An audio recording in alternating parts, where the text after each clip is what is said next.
Aikari aya kuma mwena wa Githunguri kaunti-inĩ ya Kiambu matarĩirie mĩnyamarĩko ĩrĩa ĩkoretwo ĩkĩmatũnga ĩgĩcũngĩrĩrio nĩ gũthũka gwa barabara, magĩtarĩria mĩhang'o ya wonjoria nĩ yambĩrĩirie gũtharara. Barabara ĩno yumĩte taũni ya Githunguri o nginyagia mwena wa Kamba na ĩkoretwo ĩkĩaraha maĩ ma mbura, gũkĩrĩkana mwene kandarathi ũrĩa wahetwo wĩra wa kũmĩthondeka ndarutire wĩra kĩhinyio.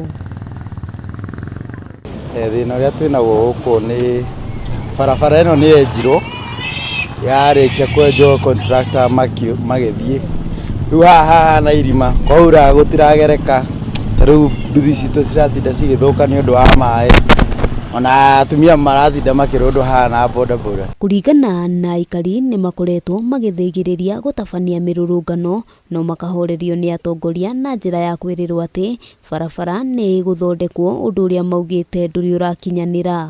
Twaharĩirie gwĩka na marũa magathiĩ nginya kwa OCS rĩ, Gathoni nĩ arũgamire, MP wetu nĩ arũgamire agĩtwĩra tũtigĩke maandamano, nĩ aroka gũthondeka bara, ona nginya ndagĩka ĩno ndĩrĩ yathondekwo.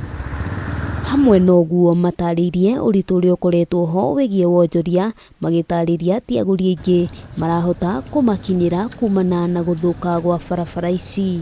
Ũndũ ũyũ nĩ ũrarigithia gĩconoko kĩnene mũno, tondũ bara ta ĩno ĩbatiĩ gũkorwo ĩna drainage njega ya maĩ.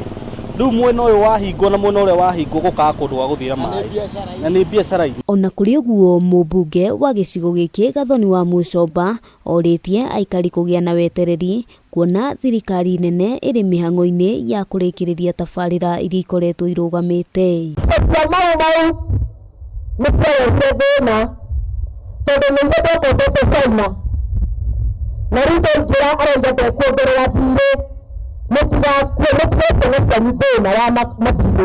Handũ-inĩ ha Kameme TV, rĩtwa rĩakwa nĩ Wambui wa Njũgũna.